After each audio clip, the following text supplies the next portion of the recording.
ریاست کارهای داخلی شهر دوشنبه خبر داد که کارمندانش اخیراً در حدود پایتخت فعالیت پنهانی یک گروه متشکل نشعجلاب فرامیلی را تحت کارکردهای اپراتیوی قرار داده در نتیجه عملیات ویژه 6 عضو این مافیای نشعجلاب از جمله رهبرش را دستگیر کردند. یکی از نرکبرانها حتی معلم مکتب بوده است. از این افراد مقدار مخصوصا بزرگ مواد مخدر یعنی نزدیک 500 کیلوگرم واسطه های گوناگون نشعدار دریافت و مصادره کرده شده است که در 3 سال استقلال تاجیکستان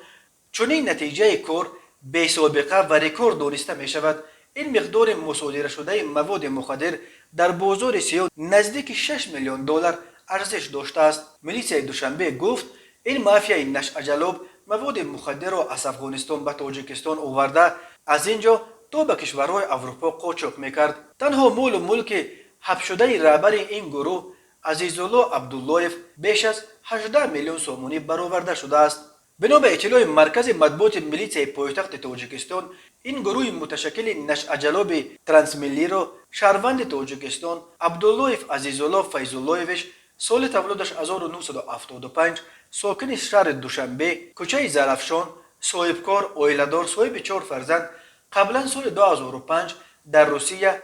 با ماده‌های 159 قلابه و 228 معاملات غیر قانونی واسطه‌های نشعه‌دار کودکس جنایتی روسیه سود شده است تأسیس داده در حیات آن شهروندان یک قطار کشورهای خارجی را متحد ساخته و مسیر قاچاق واسطه‌های نشعه‌دار تا به کشورهای دور خارجی رسانیده است. عبداللهیف عزیزالله واسطه‌های نشعه‌دار را در حجم مخصوصا کلان توسط اعضای دیگر این گروه از حدود افغانستان به تاجیکستان وارد نموده من بعد توسط کشورهای همسایه به دولت‌های اروپا انتقال می‌داده است. گفته می‌شود در اطلاعیه کارمندان میلیسیای دوشنبه 6 عضو دیگر این گروه نشعجلاب را نیز معین و دستگیر کردند. از جمله صادقوف سیاووش سال تولدش 1998 زاده و استقامت کننده شهر دوشنبه، تولگانوف عظمت خوشوقتویچ سال تولدش 1973 ساکن ولایت سرخندریا شهر ترمیز قبلا در ازبکستان سال 2001 با ماده 148 قسم 2 غیر قانونی نگاه داشتن سلاح و 273 قسم 5 معاملات غیر قانونی واسطه های نشعه‌دار کودکس جنایتی ازبکستان به مدت 16 سال از آزادی محروم گردیده است. سبزقدموف سوربون سال تولدش 1977 زاده و ساکن نویه ونج، سعید شریپوف شمسالله نصرتاللهیویچ سال تولدش 1984 زاده و ساکن شهر دوشنبه، سمتوف بوران سال تولدش 1964 زاده و ساکن نویه رودکی، صاحب 4 فرزند، تحصیلاتش عالی، آموزگار مکتب میانه رقم 151 نویه رودکی. خوجایف مراد سال تولدش 1986 زاده و ساکن نویه رودکی. بنا به اطلاع میلیسیای دوشنبه در جریان پیشبرد کارهای اپراتیوی تفتیشاتی از این گروه متشکل نشعجلاب 6 عدد افت-ماشین‌های گوناگون تمغه و گران ارزش خارجی به مبلغ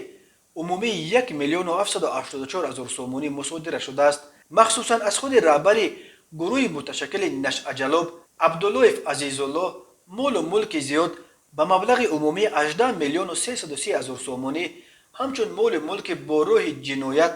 و از حساب فروش واسطه های نشعه‌دار به دست آمده به حبس مال و ملکی گرفته شدند. 8 منزل استقامتی با حشمت به مبلغ عمومی 15,150,000 سومونی از جمله 2 منزل بلند آشانه با حشمت در سروغه شهر دوشنبه نویه سینا کوچه زرافشان ارزشش 6 میلیون سومونی، یک بوستانسرای بیرون از شهری در حدود نویه فردوسی کوچه کوفرنیان 76 در مساحت 2.2 هکتار با ارزش 5 میلیون سومونی، 6 خانه استقامتی 3 و 4 اجرگی در حدود شهر دوشنبه با ارزش عمومی 4,150,000 سومونی، یک کارخانه استحصال خشت در نویه رودکی جماعت سر کشت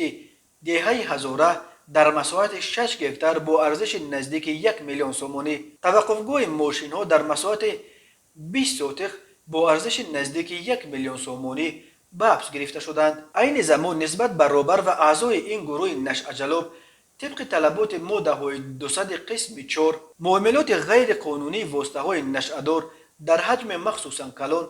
از جانب گروه متشکل 289 قسم 5 قاچاق و 262 قانونگردانی مال و ملک با روی جنایت به دست آمده کودکس جنایتی جمهوری تاجیکستان پرونده جنایتی آغاز کرده شده چاره‌ها برای دستگیر کنی دو عضو دیگر فعال این گروه که برای همدستی در جستجو قرار داده شدند ادامه دارد. تاجیکستان که با افغانستان منبع اساسی تولید هیروئین، افیون و حشیش دنیا 1370 کیلومتر مرز مشترک دارد، در سالهای اخیر به یک مسیر عمده قاچاق مواد مخدر افغانی تبدیل یافته است.